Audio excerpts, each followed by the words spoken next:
Guys, welcome back to our YouTube channel. അപ്പം ഇന്നലെ പറഞ്ഞ പോലെ തന്നെ ഇന്ന് ഹോസ്പിറ്റലിൽ പോവുകയാണ് രാവിലെ. അപ്പോൾ രാവിലെ ഒരുങ്ങി നിന്നിട്ട് ഞാൻ വീഡിയോ എടുക്കുന്നതിനാണ് അമ്മ അവിടെ റോഡിൽ നിന്നുകൊണ്ട് എന്നെ തെറി പറഞ്ഞുകൊണ്ട് നിന്നത്. അപ്പോൾ ഓട്ടോ വന്നായിരുന്നു. അപ്പോൾ നമ്മൾ രണ്ടുപേരും കൂടെ രാവിലെ തന്നെ വീട്ടിലെ കാര്യങ്ങളൊക്കെ ഒതുക്കി വെച്ചിട്ട് ഹോസ്പിറ്റലിൽ പോവുകയാണ്. കാരണം എത്ര സമയം എടുക്കുമെന്ന് അറിയത്തില്ല. ഇന്നലെ തന്നെ നമ്മൾ പോയിട്ട് വന്നപ്പം ഒരുപാട് ലേറ്റായി. ശിവാനിയൊക്കെ സ്കൂളിൽ നിന്ന് വന്നതിന് ശേഷമാണ് നമ്മൾ വീട്ടിൽ വന്നത്. അപ്പോൾ ഇന്ന് എത്ര സമയം എടുക്കുമെന്നോ എന്തോന്നൊന്നും അറിയത്തില്ല. ഇന്നലെ ഒരു ബ്ലഡ് ടെസ്റ്റ്, രണ്ടാമത് ടെസ്റ്റ് ചെയ്യാനായിട്ട് ബ്ലഡ് എടുത്ത് കൊടുത്തിട്ടായിരുന്നു വന്നത്. അപ്പോൾ ഇന്നാണ് അതിൻ്റെ റിസൾട്ട് കിട്ടുന്നത്. അതും കൂടെ മേടിച്ച് ഡോക്ടറിനെ കാണിച്ചിട്ട് ബാക്കിയുള്ള കാര്യങ്ങൾ എന്തുവെന്ന് ഡോക്ടർ പറയത്തോളൂ എന്ന് പറഞ്ഞിട്ടുണ്ടായിരുന്നു. അപ്പം ഓട്ടോക്കാരൻ മാവനും അമ്മയും കൂടെ എന്നെ ഓട്ടോയ്ക്കകത്തിരുന്ന് ഓരോന്ന് പറഞ്ഞ് ഇങ്ങനെ കുറ്റം പറയുകയാണ്. ഞാൻ ഫുഡ് കഴിക്കാത്തതിൻ്റെ പ്രശ്നമാണ്, ഡയറ്റ് ചെയ്തതിൻ്റെ പ്രശ്നമാണ് എന്നൊക്കെ ഇങ്ങനെ ഇരുന്ന് അമ്മ ഇരുന്ന് ആ മാമനോട് പറഞ്ഞു കൊടുക്കുകയാണ്.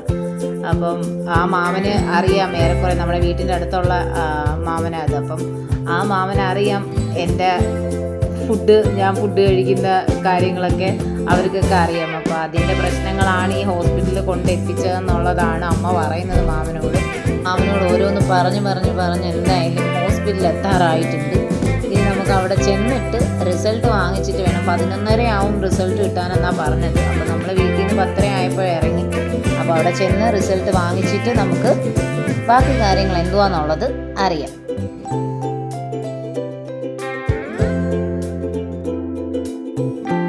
അങ്ങനെ നമ്മൾ ഇതായിട്ട് ഹോസ്പിറ്റലിലോട്ട് കയറുവാണ്. ഇനി അവിടെ ചെന്നിട്ട് ഇന്നലത്തെ പോലെ തന്നെ അത്യാവശ്യം നല്ല ആൾ കാണുമായിരിക്കും. കാരണം സാധാരണ ഒരു നമ്മുടെ ഈ ഗവൺമെൻറ് ഹോസ്പിറ്റലിനെക്കാട്ടിലും തിരക്കാണ് NS-ൽ. അപ്പോൾ എന്താണ് നല്ല ആളുണ്ട്. അപ്പോൾ അവിടെ നമ്മൾ ടോക്കൺ എടുത്തിട്ട് വെയിറ്റ് ചെയ്യുകയാണ്. കാരണം ബ്ലഡിൻ്റെ റിസൾട്ടിൻ്റെ കാര്യം ചോദിച്ചപ്പം റിസൾട്ട് ആയിട്ടില്ല, കുറച്ചുകൂടെ സമയം എടുക്കുമെന്ന് പറഞ്ഞു. അങ്ങനെ എന്നിട്ട് വെയിറ്റ് ചെയ്യുകയാണ്. അങ്ങനെ ഡോക്ടറിനെ കാണാനുള്ള ടോക്കൺ എടുത്ത് ഡോക്ടറിൻ്റെ റൂമിൻ്റെ ഫ്രണ്ടിൽ ഇങ്ങനെ വെയിറ്റ് ചെയ്തുകൊണ്ടിരിക്കുകയാണ്. അവിടെയും ഒരുപാട് ആളുണ്ട്. ഡോക്ടറിനെ കാണാൻ നല്ല തിരക്കുണ്ടെന്ന്. അപ്പം ഡോക്ടറിനെ കണ്ടിട്ട് ഡോക്ടറിനെ എന്തോ പറയുന്നതെന്ന് ഉള്ളൊരു ടെൻഷനുണ്ട് എനിക്കും അമ്മയ്ക്കും.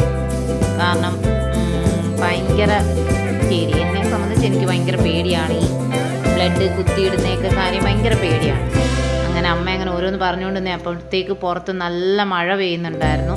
നമ്മൾ ഇറങ്ങിയപ്പോഴൊന്നും നമ്മുടെ വീടിൻ്റെ അവിടെയൊന്നും മഴയില്ലായിരുന്നു. പക്ഷേ ഹോസ്പിറ്റലിൽ എത്തിയപ്പോഴത്തേക്കും നല്ല മഴ പെയ്യുന്നുണ്ടായിരുന്നു പുറത്ത്. അങ്ങനെ അതൊക്കെ കണ്ടുകൊണ്ട് ഇങ്ങനെ നിന്നപ്പോഴാണ് അമ്മ ഇങ്ങനെ എന്നോട് ഓരോന്ന് പറഞ്ഞുകൊണ്ടിരിക്കുകയാണ്. അവിടെ നിന്നുകൊണ്ട് ഡോക്ടർ എന്താ പറയും, അമ്മയ്ക്ക് നല്ല ടെൻഷനുണ്ട്, ഇനി എന്തോ പറയുന്നതെന്ന് അറിയത്തില്ലല്ലേ. അങ്ങനെ അതിനെക്കുറിച്ചൊക്കെ ഇങ്ങനെ പറഞ്ഞുകൊണ്ടിരിക്കുകയാണ്. ഡോക്ടറിനെ കണ്ടിട്ട് ഇറങ്ങി. ഇത് അവിടുത്തെ റൂംസാണ് കേട്ടോ. അവിടെ താഴെ ഹോസ്പിറ്റലിൻ്റെ ബാക്ക് സൈഡിനായിട്ടുള്ള റൂംസാണ്. റൂമും ഹോട്ടൽസും ഒക്കെ ഉണ്ടെന്ന് തോന്നുന്നു. ഹോട്ടലല്ല, ക്യാൻറ്റീനും ഒക്കെ ഉണ്ട്. അങ്ങനെ നമ്മൾ ഡോക്ടറിനെ കണ്ടിട്ട് ഇറങ്ങി. അപ്പം ഡോക്ടർ കുറച്ച് മെഡിസിൻസ് പറഞ്ഞു. കാരണം ബ്ലഡ് ഇല്ലാത്തതിൻ്റെ പ്രോബ്ലമാണ്. എനിക്ക് ബ്ലഡ് കുറവാണ്. അപ്പം അയൺ ടാബ്ലറ്റ് തൽക്കാലം നമ്മുടെ അച്ഛൻ്റെ കാര്യമൊക്കെ പറഞ്ഞതുകൊണ്ട് അയൺ ടാബ്ലറ്റ് ഒരു 15 ദിവസത്തേക്ക് കഴിച്ചിട്ട് പിന്നെ വന്ന് ടെസ്റ്റ് ചെയ്ത് നോക്കുമ്പോൾ ബ്ലഡിൻ്റെ ലെവൽ കൂടിയ പ്രോബ്ലം ഇല്ല, അതല്ലെന്നുണ്ടെങ്കിൽ കുറച്ച് പ്രശ്നമാണെന്ന് പറഞ്ഞു. അപ്പം അതിൻ്റെ ടാബ്ലറ്റൊക്കെ മേടിക്കാനായിട്ട് ഫാർമസിയിൽ വെയിറ്റിംഗ് ഉണ്ടായിരുന്നു. അങ്ങനെ അവിടുന്ന് ടാബ്ലറ്റൊക്കെ മേടിച്ചിട്ട് പുറത്ത് ഓട്ടോക്കാരൻ മാമനെ വിളിച്ചിട്ട് ഇങ്ങനെ വെയിറ്റ് ചെയ്യുക അവിടെ. അപ്പം അമ്മ ഇങ്ങനെ പറഞ്ഞുകൊണ്ടിരിക്കുക, മരുന്ന് മേടിച്ച് വീട്ടിൽ കൊണ്ടുവച്ചാൽ പോരാ, അത് കഴിക്കണമെന്നുള്ളതാണ് അമ്മയും പറയുന്നത്. എന്നിട്ട് ഇന്നലെ നമ്മൾ ഹോട്ടലിൽ നിന്ന് ഫുഡ് മേടിച്ചിട്ടുണ്ടായിരുന്നു ശിവാനിക്കൊക്കെ കൊടുക്കാൻ. അപ്പോൾ അവിടെ കയറിയിട്ട് ശിവാനിക്ക് അവിടുന്ന് ഒരു ഊണ് വേണമെന്ന് പറഞ്ഞപ്പം അങ്ങനെ നമ്മൾ ഹോസ്പിറ്റലിൽ നിന്ന് ഇറങ്ങിയിട്ട് അവിടെ കയറി ഊണൊക്കെ മേടിച്ചിട്ട് അവിടുന്ന് പോവുകയാണ്. തിരിച്ചപ്പം വീട്ടിലോട്ട് പോവുക. ഇനി ഇവിടുന്ന് അവിടം വരെ അമ്മയും ആ മാമനും കൂടെ പറയുന്ന ചീത്ത മൊത്തവും ഞാൻ കേൾക്കണം. കാരണം അനീമിയ എന്ന് പറഞ്ഞു. അപ്പം ബ്ലഡ് HBയുടെ ലെവൽ 5-ലും താഴെയാണ് എനിക്ക്. അപ്പോൾ അതുകൊണ്ട് ബ്ലഡ് ക്ലോട്ടിംഗ് ഒക്കെ ഉണ്ട്, പിന്നെ ശ്വാസം മുട്ടുണ്ട്. അപ്പോൾ കുറേ പ്രശ്നങ്ങൾ അതിനെ ബേസ് ചെയ്ത് കുറേ പ്രശ്നങ്ങളുണ്ട്. അപ്പം അങ്ങനെയാണ് എൻ്റെ ശരീരത്തിൽ നീര് വെക്കാൻ തുടങ്ങിയത്. അപ്പം ആ ഒരു കണ്ടീഷനിലാണ് ഹോസ്പിറ്റലിൽ പോകുന്നത്. ഹോസ്പിറ്റലിൽ പോകാൻ തീരുമാനിക്കുന്നത് എൻ്റെ മുഖത്തോ കാലിലോ ഒക്കെ നല്ല നീരായി. അപ്പോൾ ആദ്യം നമ്മൾ വിചാരിച്ചിരുന്നത് ഈ കിഡ്നിയുടെ പ്രോബ്ലം ഉള്ളവർക്കാണ് സാധാരണ ഈ നീര് വെക്കുന്നതെന്നാ അങ്ങനെയാണ് പറയുന്നത്. എനിക്ക് അതിനെക്കുറിച്ച് അറിയില്ല. അപ്പം അങ്ങനെ എല്ലാവർക്കും പേടിയായി. അപ്പം അതാണ് ഹോസ്പിറ്റലിൽ പോകാനുണ്ടായിരുന്ന കാരണം. അങ്ങനെ എന്തായാലും അവിടെ ചെന്നപ്പം വേറെ ബ്ലഡ് ടെസ്റ്റിനകത്ത് വേറെ പ്രശ്നങ്ങളൊന്നുമില്ല, കിഡ്നിയുടെ പ്രോബ്ലം അങ്ങനത്തെ ഉള്ള പ്രശ്നങ്ങളൊന്നുമില്ല. പക്ഷേ ബ്ലഡ് ഇല്ല, ബോഡിയിൽ ബ്ലഡ് ഈ 5-ലും കുറവാണ്. അപ്പോൾ അത് എന്തോ മെഡിക്കൽ ഒരു വലിയൊരു ടേം അതിനവർ പറഞ്ഞു.